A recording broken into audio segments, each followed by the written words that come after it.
வணக்கம் சோதர நண்பர்களே. 2024ஆம் வருடம் குரு வக்ர பலன்கள் 2024 அக்டோபர் மாதத்திலிருந்து 2025 ஜனவரி மாதம் வரைக்கும், அதாவது 4 மாத காலங்களுக்கு குருவானவர் ரிஷப ராசியில் வக்ரகதி அடைகிறாங்க. பொதுவாக ஜோதிடத்தில் அந்த ஜோதிட பலன்கள் அப்படின்னு வரும்பொழுது இந்த வக்ர பலன்கள் அப்படிங்கிறது புரிஞ்சுக்கிறது கொஞ்சம் காம்ப்ளிகேட்டடாக தான் இருக்கும். அதாவது வக்ரம் அப்படிங்கிறது கிரகங்கள் பின்னோக்கி செல்வது அப்படிங்கிறது பெரும்பாலானோருக்கு தெரிஞ்ச விஷயம்தான். ஆனால் அது கிரகங்களுடைய தன்மைகளுக்கு ஏற்ப, அது இருக்கக்கூடிய இடங்களுக்கு ஏற்ப, அதன் வகையில் நன்மை தீமை அப்படிங்கிறது கொஞ்சம் முரண்பட்ட தன்மையிலேயே இருக்கும். அதனால தான் வக்ரம் கிரகங்கள் அடையும் பொழுது சுப கிரகங்களே அசுப பலன்களை கொடுப்பது, இல்லைன்னா அசுப கிரகங்களே சுப பலன்களை கொடுப்பது போன்ற விஷயங்கள்லாம் எதிர்பார்க்கலாம். அந்த வகையில் கிரகாதிபத்திய வகையில் குரு முழு சுப கிரகமாக கருதக்கூடியவங்க.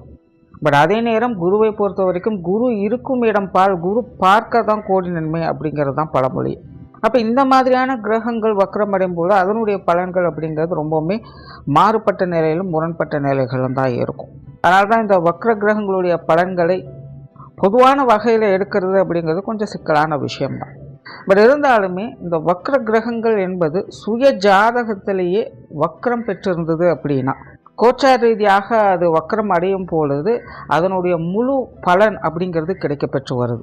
மற்றவங்களுக்கு ஒரு 50-60% நடக்குது அப்படின்னா, இந்த வக்ரம் அடைந்தவங்களுக்கு சுயஜாதகத்தில் வக்ரம் பெற்றவங்களுக்கு இந்த கிரகங்களுடைய பலன்கள் அப்படிங்கிறது 90-100% வரைக்கும் முழுமையாக இருக்கும். ஸோ பொதுவாகவே இந்த குரு பயிற்சி அப்படின்னு வந்துட்டாலே எல்லா ராசிக்காரங்களுக்கும் பொது பலன்கள் அப்படிங்கிறது சொல்லப்படும். அதில் எல்லா ராசிக்காரங்களுமே பார்த்தீங்கன்னா ஒரு சார்பினர் மட்டும் இன்னும் எதுவுமே நடக்கலை, எப்போ போல தான் இருக்குது அப்படின்னு நினச்சிட்டு இருப்பாங்க. காரணம் என்னென்னா, அவங்களுடைய ஜாதகத்தில் அந்த கிரகங்கள் வக்ர நிலையிலிருந்து செயல்பட்டு இருக்கும். இல்லைன்னா வக்ரம் பெற்ற கிரகங்களுடைய பார்வையிலையோ அல்லது சேர்க்கையிலையோ அந்த கிரகம் அடைஞ்சிருக்கும். ஸோ அந்த மாதிரியான ஆட்களுக்கெல்லாம் பார்த்தீங்கன்னா இந்த வக்ர காலங்களில் அந்த கிரகங்களுடைய அந்த பொது பலன்கள் அப்படிங்கிறது கிடைக்க ஆரம்பிக்கும். ஸோ அப்படி இந்த 2024 அடுத்த 4 மாதங்களுக்கு குரு ரிஷபராசியில் வக்ரம் பெறாங்க. ஸோ பொதுவான வகையில் ரிஷபராசியில் குரு வக்ரம் பெறும் பொழுது இது ஒரு கலவையான பலன்களை தான் கொடுக்கும். கிளியராக சொல்லணும்னா, கடைசி 5-6 மாதங்கள் ரொம்பவுமே யாரெல்லாம் ஸ்ட்ரகிள் ஆகிக்கிட்டு இருக்கீங்களோ அவங்களுக்கெல்லாம் பார்த்திங்கன்னா இந்த அடுத்த 4 மாதங்கள் அப்படிங்கிறது ஒரு நல்ல மாற்றங்களை ஏற்படுத்தி கொடுக்கும். பட் அதே கடைசி 5-6 மாதங்கள் ஏதோ பரவாயில்ல சமாளிச்சிட்டு அப்படின்னு நினச்சிட்டு இருக்கவங்களாம் பார்த்திங்கன்னா அடுத்த 4 மாதங்களுக்கு கொஞ்சம் மந்தமாகத்தான் இருக்கும். அதாவது நெகட்டிவாக இருக்காது, விஷயங்கள் காரியங்கள் மந்தமாக இருக்கும். நார்மலாகவே குரு வக்ரம் பெறும் பொழுது பொதுவாக இந்த விவசாயம் சார்ந்த விஷயங்கள், தங்க ரீதியான விஷயங்கள், ஆன்மீகம் சம்பந்தப்பட்ட விஷயங்கள், கல்வி வித்தை, விவசாயம் சார்ந்த விஷயங்கள், குழந்தைகள் சம்பந்தப்பட்ட விஷயங்கள், இந்த மாதிரி சில விஷயங்கள்லாம் பார்த்திங்கன்னா நிறைய மாற்றங்களுக்கு இயல்பாகவே உட்படும். ஆல்ரெடி இது எல்லாமே பொதுவான வகையில் இன்றைய சூழ்நிலைக்கு கொஞ்சம் பேசு பொருளாகத்தான் இருக்குது. ஸோ இன்னும் சில காலங்களுக்கே பார்த்திங்கன்னா இந்த மாதிரியான விஷயங்கள்லாம் கொஞ்சம் அப்படி இப்படின்னு தான் இருக்கும். அதனால் மக்கள் இது சார்ந்த விஷயங்களில் கொஞ்சம் கவனத்தோடு இருப்பது நல்லது. அடுத்தது பொதுவான வகையில் ராசி ரீதியாக இது என்ன மாதிரியான பலன்கள் கொடுக்கும் அப்படிங்கிறத பற்றி பார்க்கலாம். கன்னி ராசிக்கு 9ஆம் இடத்துல அடுத்த 4 மாத காலகட்டங்களுக்கு குரு வக்ரகதியில் செயல்பட்டு வரும். சமீபகாலமாக கன்னி ராசிக்காரர்களுடைய நிலை அப்படிங்கிறது மன சஞ்சலங்கள் கொண்டதாக இருந்து வருது.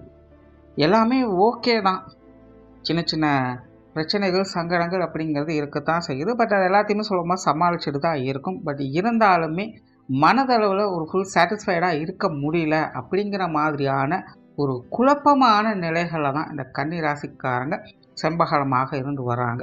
இப்போ ரீசண்டாக ஒரு சில நல்ல மாற்றங்கள் அப்படிங்கிறதையும் பார்த்து வந்திருப்பாங்க. ஸோ இந்த மாதிரி கன்னி ராசிக்காரர்களுடைய நல்ல விஷயங்களுக்கும் சரி, அதே நேரம் நல்ல விஷயங்களாக இருந்தாலும் மனநிலையில் சில குழப்பங்கள், தடுமாற்றங்கள் போன்ற விஷயங்கள் கொடுப்பதற்கும் சரி, இந்த குருவினுடைய பங்கு அப்படிங்கிறது முக்கிய காரணமாக இருக்கும். இப்போ அப்படிப்பட்ட குரு அடுத்த 4 மாத காலங்களுக்கு வக்ரகதியில் செயல்படுறாங்க அப்படிங்கும் பொழுது கன்னிராசிக்காரங்களுக்கு உண்மையிலே நிறைய மாற்றங்கள் அப்படிங்கிற இந்த காலகட்டங்களில் கட்டாயமாக ஏற்படும். அதாவது இந்த காலகட்டங்களில் கன்னிராசிக்காரர்களுடைய தனிப்பட்ட விஷயங்கள், காரியங்கள் அப்படிங்கிறது சாதகமான நிலைகள் இருக்கும். கன்னிராசிக்காரங்க கொஞ்சம் நம்பிக்கையோடும் தைரியத்தோடும் இந்த காலகட்டங்களில் செயல்பட்டு வருவாங்க. மனதளவில் என்னதான் சஞ்சல நிலை, குழப்ப நிலைகள் இருந்தாலும் கூட முன்பு இருந்த அளவுக்கெல்லாம் பெரிதாக மன சஞ்சலங்களுக்குள்ளே சிக்கிக்க மாட்டாங்க. கொஞ்சம் தெளிவோடு நல்ல விஷயங்கள் காரியங்களில் ஈடுபட்டு வருவாங்க. ஸோ அவங்களுக்கே உரித்தான அந்த உத்வேகம் அப்படிங்கிறது இந்த காலகட்டங்களில் நல்லபடியாக இருக்கும். ஒரு பிரச்சனை என்னென்னா, கன்னிராசிக்காரங்களுக்கு இந்த வக்ர காலகட்டங்களில் பொருள் சார்ந்த விஷயங்கள் மற்றும் வெளி விஷயங்கள் மூலமாக கொஞ்சம் அலைச்சலும் தடை தாமதங்களும் ஏற்படும். குறிப்பாக இந்த காலகட்டங்களில் சொத்து சுகங்கள், வாகன ரீதியான விஷயங்கள் அல்லது வீட்டு உபயோகப் பொருட்கள் சார்ந்த விஷயங்களில் நிறைய மாற்றங்கள் அப்படிங்கிறது ஏற்படும். நிறைய பேருக்கு இந்த வீடு, வாகன, பூமி வகைகளில் ஏதாவது ஒரு சிக்கல்கள், குழப்பமான விஷயங்கள் அப்படிங்கிறது வந்து போகும். அதுவும் குறிப்பாக அது கடந்த கால பிரச்சனையாக இருக்கும். சரி, எப்படியோ ஒரு வழியாக முடிஞ்சது அப்படின்னு நினச்சிட்டு இருந்த விஷயங்கள், காரியங்கள் இந்த காலகட்டங்களில் கொஞ்சம் திரும்பவும் அதே மாதிரியான தொல்லைகளை கொடுப்பது மாதிரியான சூழ்நிலைகள் அப்படிங்கிறது ஏற்படும். சிலர் இந்த காலகட்டங்களில் வீடு, வாகனங்களை வாங்கலாம் அல்லது புதுப்பிக்கலாம் போன்ற விஷயங்களில் ஈடுபட்டு வருவாங்க. அந்த மாதிரியான விஷயங்கள் கூட இந்த காலகட்டங்களில் அவங்க நினைப்பது ஒன்று நடப்பது ஒன்று மாதிரியாக இருக்கும். ஸோ இது சார்ந்த விஷயங்கள்லாம் கன்னிராசிக்காரங்க கொஞ்சம் கவனத்தோடு இருப்பது நல்லது. குறிப்பாக சொத்து சுகங்கள் மற்றும் வாகன ரீதியான விஷயங்களில் வில்லங்கங்கள் சார்ந்த விஷயங்கள், கோர்ட்டு கேஸு சம்மந்தப்பட்ட விஷயங்கள்லாம் கன்னிராசிக்காரங்க இந்த காலகட்டங்களில் கொஞ்சம் கவனமாக இருங்க. அதே போல் பொருளாதார ரீதியான விஷயங்களையும் மாற்றங்கள் அப்படிங்கிறது இருக்கும். கொடுக்கல் வாங்கல் விஷயங்களில் சாதகமான அமைப்புகள் இருந்தாலும் கொஞ்சம் மந்தத்தனம் அப்படிங்கிறது இருக்கத்தான் செய்யும். ஆகையினால் கொஞ்சம் ஆலோசித்து இது சார்ந்த விஷயங்களில் செயல்பட்டுட்டு வாங்க. வரவுகள் எந்த அளவுக்கு இருக்கோ அதுக்கேற்ற அளவுக்கு செலவுகளும் நிச்சயமாக இந்த காலகட்டங்களில் இருக்கும். உடல்நலம் சார்ந்த விஷயங்களில் இந்த காலகட்டங்களில் ஒரு கலவையான அமைப்புகளை தான் பார்த்து வருவீங்க.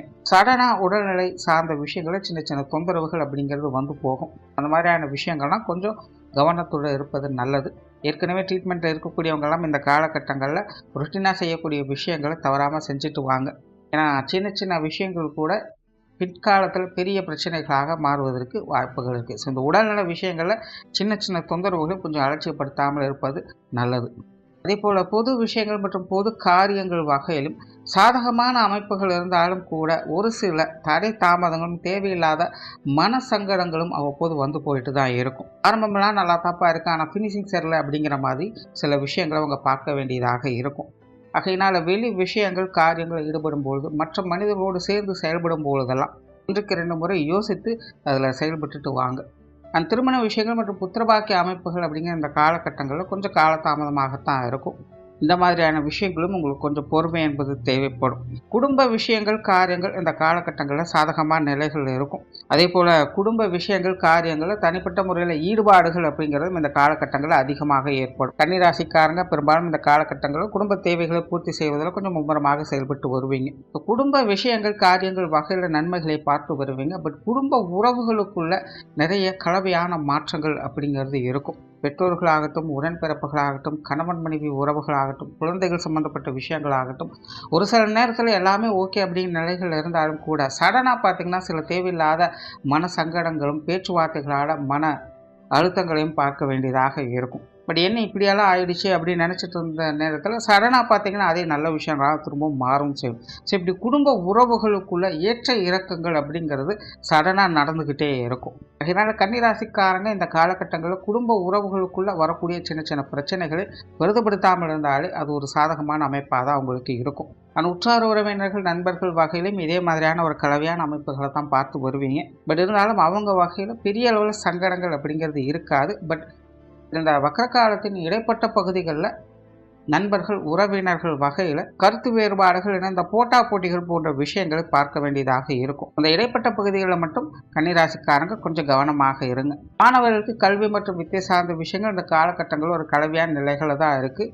விஷயங்கள் காரியங்கள் கொஞ்சம் இழுபறியான தன்மைகளில் தான் இருக்கும். மாணவர்கள் கல்வி வித்தைகளில் ஈடுபாடுகளில் கொஞ்சம் முயற்சி கொண்டு தான் செயல்பட்டு வருவாங்க. ஸோ மாணவர்களுக்கு இது சார்ந்த விஷயங்களில் கூடுதல் முயற்சி அப்படிங்கிறது தேவைப்படும். நிறைய பேருக்கு இந்த காலகட்டங்களில் கல்வி வித்தை சம்பந்தப்பட்ட விஷயங்களில் இடமாற்றங்கள் அப்படிங்கிறது ஏற்படும். ஸோ அந்த மாதிரியான விஷயங்கள் காரியங்கள் கன்னிராசி மாணவர்களுக்கு ரொம்பவுமே சிறப்பாக அமையும். தொழில் வேலை உத்தியோகம் சார்ந்த விஷயங்கள் இந்த காலகட்டங்களில் சிறப்பாகவே இருக்கும். தொழில் வேலை உத்தியோக ரீதியாக முன்னேற்றம் தரக்கூடிய அமைப்புகளையும் இந்த காலகட்டங்களில் பார்த்து வருவீங்க. குறிப்பாக இந்த வெளியூர் மற்றும் வெளிநாடு சம்பந்தப்பட்ட விஷயங்கள் கன்னிராசிக்காரங்களுக்கு ரொம்பவுமே ஆதாயம் தரக்கூடிய வகையிலே அமையும். பொருட்கள் வாங்கல் விஷயங்கள் சாதகமாக இருக்கும். சிலருக்கு சேமிப்புகள் போன்ற விஷயங்கள் கூட சாதகமான நிலைகளிலே அமையும். தோராள கன்னிராசியை பொறுத்த வரைக்கும் இந்த குருவினுடைய வக்ர காலகட்டம் என்பது தனிப்பட்ட முறையில் கன்னி ராசிக்காரங்க ரொம்பவுமே ஸ்திரத்தன்மையோடு செயல்பட்டு வருவாங்க. அப்படி விஷயங்கள் காரியங்கள், அதாவது குறிப்பாக வெளி விஷயங்கள் காரியங்கள் அப்படின்னு வரும்போது அதில் ஒரு மாதிரியான மந்தத்தனம் என்பது இருக்கத்தான் செய்யும். ஸோ உடன் இருப்பவங்க எல்லாத்தையுமே அனுசரித்து போவதன் மூலமாக இந்த காலகட்டங்களில் நன்மைகளை எதிர்பார்க்கலாம். நன்றி, வணக்கம், வாழ்க வளமுடன்.